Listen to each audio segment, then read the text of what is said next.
Good morning दोस्तों। आज हम क्लास 9th और 10th दोनों के लिए ये बहुपद है जो बिल्कुल बेसिक चीजें हैं जिसको हम पढ़ेंगे। बहुपद किसे कहते हैं? सबसे पहले तो एक्स में बहुपद, चर एक्स का ऐसा बीजीय व्यंजक जिसमें एक्स के केवल अऋणात्मक घात हो। एक्स का कैसा घात होना चाहिए?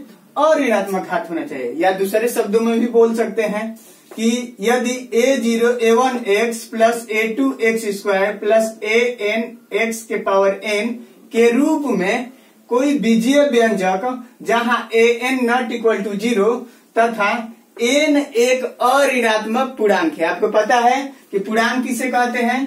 तो 0, 1, 2, 3, -1, -2, -3।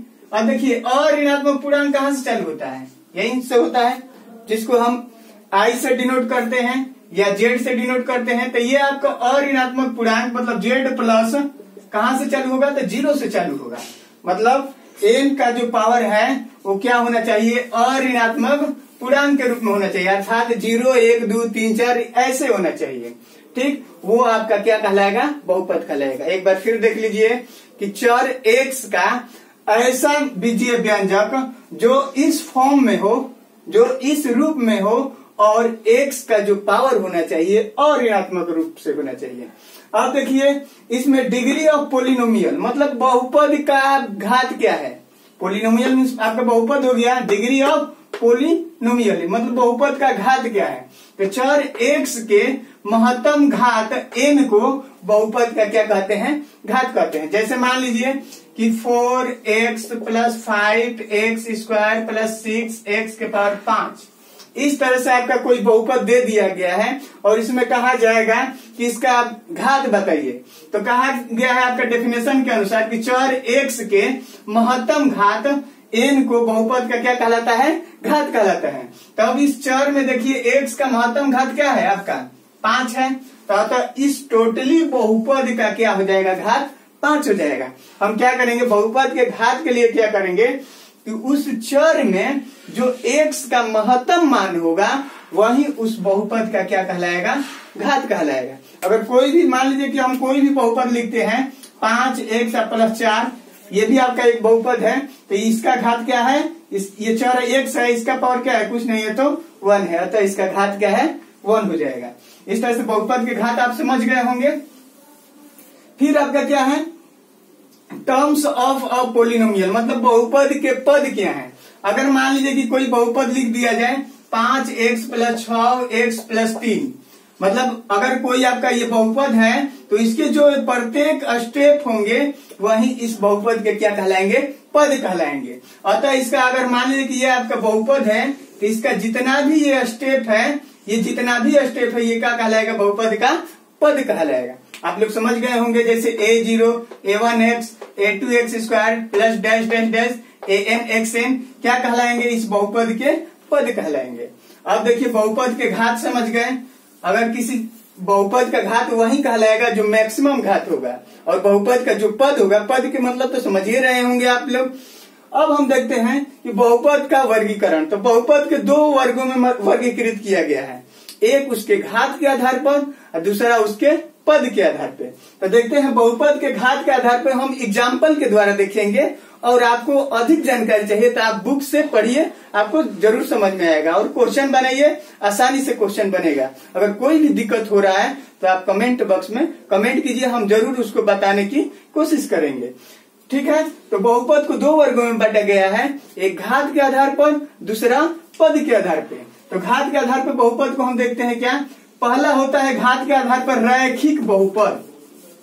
पहला क्या हो गया? घात के आधार पर आपका हो जाएगा रैखिक बहुपद। रैखिक बहुपद किसे कहेंगे? तो जिस बहुपद के घात 1 हो उसे हम रैखिक बहुपद कहते हैं। पहला क्या है आपका? रैखिक बहुपद। इसमें क्या है कि यदि किसी बहुपद के घात क्या हो? 1 हो तो वह आपका बहुपद क्या कहलाएगा? रैखिक बहुपद कहलाएगा। इसका एग्जाम्पल ले सकते हैं, जैसे 3x प्लस 5, इस बहुपद का घात क्या है? 1 है। ये आपका 5, ये भी क्या है? आपका बहुपद है। ठीक ना? तो ये आपका बहुपद है, पर ये आपका रैखिक बहुपद नहीं है, ठीक ना। यहाँ x का घात क्या है, 0 है, ठीक ना। तो यह आपका रैखिक बहुपद नहीं है, बहुपद कहलाएगा पर रैखिक बहुपद नहीं कहलाएगा, ठीक ना। अब आपका ये हो जाएगा क्या, मतलब जिसका घात, जिस बहुपद का घात 1 हो वो बहुपद आपका क्या कहलाएगा, रैखिक बहुपद। जैसे 5x + 3 ये भी आपका क्या है, रैखिक बहुपद है। या जो भी है अगर जिसका पावर 1 हो वो आपका क्या कहलाएगा, रैखिक। जैसे मान लीजिए कि 18x, ये भी आपका क्या कहलाएगा, रैखिक बहुपद, ठीक। अब देखिए दूसरा हो गया क्या, द्विघातीय बहुपद। ये घात के आधार पे है, ये हम क्या है, घात के आधार पे हम बहुपद अभी बता रहे हैं, घात के आधार पे। पहला हो गया रैखिक बहुपद, दूसरा होगा द्विघातीय बहुपद। द्विघातीय बहुपद को आप लोग देख लीजिएगा, बहुपद, ठीक। तो वैसे बहुपद जिनका घात क्या हो, 2 हो। द्विघातीय ये नाम में ही छिपा हुआ है इसका। वैसे बहुपद जिसका घात क्या हो, 2 हो, द्विघातीय बहुपद कहलाता है। जैसे में मान लीजिए कि 2x² + 5x + 6, ये आपका बहुपद क्या है, द्विघातीय है। या मान लीजिए कि 6x + 3 + 12x², ये भी आपका बहुपद का घात क्या है, 2 है। ये आप समझ गए। जिस बहुपद में घात 2 दिख जाएगा, अधिकतम घात 2 दिख जाएगा, वो आपका बहुपद क्या कहलाएगा, द्विघातीय बहुपद कहलाएगा। अब देखिए त्रिघातीय बहुपद, ठीक ना। तो त्रिघातीय बहुपद इस तरह से जिस बहुपद का घात मैक्सिमम घात क्या हो, 3 हो। देखिए घात क्या कहलाता है, जो उसका मैक्सिमम x के पावर होगा वही उसका क्या कहलाएगा, घात कहलाएगा। तो हम सिंपल बोलेंगे कि जिस बहुपद का घात 3 हो वो त्रिघातीय बहुपद कहलाता है। जैसे में ये भी हो गया आपका त्रिघातीय, या ये भी आपका हो गया, ये भी आपका त्रिघातीय हो गया, ये भी आप एक बहुपद हो ही गया। मतलब जिस बहुपद का घात क्या हो, 3 हो, वो क्या कहलाता है, त्रिघातीय बहुपद कहलाता है। जैसे 6, ये भी आपका एक बहुपद हो गया। मतलब आप लोग समझ गए होंगे कि रैखिक बहुपद किसे कहेंगे, जिसमें x का पावर 1 हो, रैखिक बहुपद कहलाएगा। द्विघातीय बहुपद किसे कहेंगे, जिसमें x का अधिकतम पावर क्या हो, 2 हो, द्विघातीय बहुपद कहलाएगा। त्रिघातीय जिसमें क्या हो, x का पावर क्या हो, 3 हो, वो क्या कहलाएगा, त्रिघातीय बहुपद कहलाएगा। इस तरह से आप चतुर्थघातीय, पंचघातीय आप अपने से मतलब देख सकते हैं, ठीक। आगे हम देखते हैं पद के आधार पे बहुपद कितने प्रकार के होते हैं और कौन कौन से बहुपद होते हैं, ठीक है। तो पद के आधार पे हम बहुपद देखते हैं। ये आपको घात के आधार पे हो गया, आप लोग इसको आसानी से मतलब चेक कर सकते हैं और क्वेश्चन बना सकते हैं, उसमें कोई भी आपको दिक्कत नहीं होगा। अब हम देखेंगे क्या, पद के आधार पे। ये 10 क्लास के लिए भी जरूरी है। देखिए पद के आधार पे जो बहुपद होगा, पहला होगा एक पदीय बहुपद, ठीक ना। तो इसको लिख लीजिएगा, एक पदीय बहुपद। थोड़ा देख लीजिएगा, मतलब जिस बहुपद में एक पद हो, जिस बहुपद में क्या हो, एक पद हो, वो आपका बहुपद क्या कहलाएगा, एक पदीय बहुपद कहलाएगा। जिस बहुपद में एक पद हो, जैसे मान लीजिए कि 5x⁴, इसमें कितने पद हैं, एक पद है। 6x, इसमें कितने पद हैं, एक पद है। जैसे 4x³, इसमें क्या है, एक पद है। 5, यदि मान लीजिए कोई नंबर भी लिख रहे हैं तो वो भी आपका क्या कहलाएगा, एक पदीय बहुपद कहलाएगा। जैसे मान लीजिए 18, ये भी आपका क्या कहलाएगा, एक पद कहलाएगा। मतलब कोई भी घात से उसको कोई मतलब नहीं है, उसको पद से मतलब है। तो एक पदीय बहुपद जिसमें क्या हो, एक पद हो।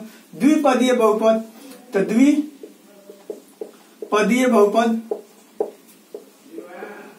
इसमें क्या होना चाहिए, 2 पद होना चाहिए। मतलब वैसे बहुपद जिसमें क्या हो, 2 पद हो। जैसे मान लीजिए कि 2x + 5 या 6x⁵ + 3x², ये भी आपका क्या है, द्विपदीय बहुपद है। मतलब जिस बहुपद में 2 पद हो द्विपदीय बहुपद कहलाता है, तथा जिस बहुपद में 3 पद हो वो क्या कहलाएगा, त्रिपदीय बहुपद कहलाएगा। इसमें आपको कोई दिक्कत नहीं है।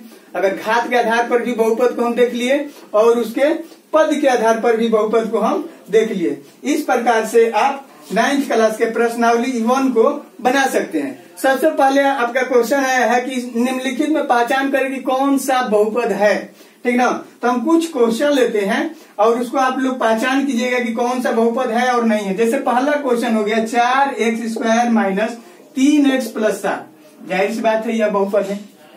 इसके घात क्या है, सब पॉजिटिव है, सब धनात्मक पूर्णांक है, ठीक। अगर ये कहेगा क्या, दूसरा क्वेश्चन है आपका y² प्लस √2। देखिए तो यहाँ पे तो √2 है पर y क्या है आपका, स्वतंत्र है। y क्या है, चर क्या है आपका, स्वतंत्र है, तो अर्थात यह भी क्या है, बहुपद है। पर यदि मान लीजिए कि यही इस तरह से मान लीजिए कि दे दिया जाए कि 2 प्लस √y, तो यह क्या है, y का घात क्या है, धनात्मक पूर्णांक नहीं हो रहा है। y का घात यहाँ पे क्या हो जाएगा, √y का मतलब होता है y के पावर 1/2, जो एक मतलब y का घात धनात्मक पूर्णांक के रूप में नहीं है, अतः यह बहुपद नहीं है, ठीक ना, यह बहुपद नहीं है। और कौन सा बहुपद नहीं होगा, तो इसको भी देख लीजिए। जैसे मान लीजिए कि आपका हो 2x plus 1/x plus 5y, क्या यह बहुपद है, तो ये भी बहुपद नहीं है। यहाँ पे जो है x के पावर निगेटिव है, क्योंकि आपको पता है कि 1/x बराबर होता है x के पावर -1, ये होता है, ये आपका फॉर्मूला है। a के पावर m बराबर होता है 1/a के पावर -m, इसको देख लीजिएगा। या 1/m बराबर होता है a के पावर m बराबर होता है a के पावर -m, ये आपका फॉर्मूला है। इस फॉर्मूले के आधार पे x का मान क्या आ जाएगा, x का घात क्या आ जाएगा, निगेटिव आ जाएगा। मतलब कौन सा बहुपद नहीं होगा, तो जिसका घात निगेटिव हो या रूट में हो वो आपका बहुपद नहीं होगा, तथा जिसका घात इस फॉर्म में हो, या जो हम उसको दिए थे क्या, a0 plus a1x plus a2x square plus dash dash dash anx के पावर n के रूप में हो, इस तरह से हो, वो आपका बहुपद कहलाएगा। इस तरह से आप एनसीईआरटी के बुक में पढ़ सकते हैं। अगर मान लीजिए कि कहा जाए कि इस बहुपद का गुणांक बताएं, अगर हम कहेंगे कि इस बहुपद में गुणांक बताएं, तो जिसका घात अधिकतम रहेगा, बहुपद का गुणांक के लिए देखिए एक आपका क्वेश्चन है कि बहुपद का गुणांक बताएं, तो जिसका घात अधिकतम हो, जिस बहुपद में जिसका घात अधिकतम हो उसी के गुणांक क्या कहलाएंगे, बहुपद के गुणांक कहलाएंगे। तो इस बहुपद में इसका गुणांक क्या हो जाएगा, 2 हो जाएगा। अब देखिए अगर इस बहुपद का कहेगा कि गुणांक बताइए, तो इसका जिसका घात अधिकतम हो, तो अधिकतम घात यही है ना, अधिकतम वाले चर के गुणांक को ही बहुपद का गुणांक कहते हैं। अधिकतम घात वाले चर के गुणांक को ही बहुपद का गुणांक कहते हैं। और देखिए अगर कहेगा कि इसका गुणांक बताइए, तो अधिकतम घात वाले चर के गुणांक को ही बहुपद का गुणांक कहते हैं। अतः यहाँ पे गुणांक का क्या हो जाएगा, आपका 4 हो जाएगा। अधिकतम घात वाले चर के गुणांक को ही हम क्या कहेंगे, बहुपद का गुणांक कहेंगे। अब इस तरह से आप बहुत सारे क्वेश्चन बना सकते हैं, और हम उम्मीद करते हैं कि प्रश्नावली जो 9th क्लास का है तथा 10th क्लास का दोनों का है, आप लोग जिस क्लास में हैं उस क्लास को बनाइए एनसीईआरटी से लेकर के, कोई भी परेशानी नहीं होगा। इस तरह से हम एक्सरसाइज के लिए और भी वीडियो बनाएंगे, आप लोग पढ़िए और एनसीईआरटी का भी सहारा लीजिए, जिससे आपको कोई दिक्कत नहीं होगा। अगर दिक्कत भी होगा तो आप कमेंट बॉक्स में कमेंट कीजिए, हम जरूर बताने की चेष्टा करेंगे। धन्यवाद।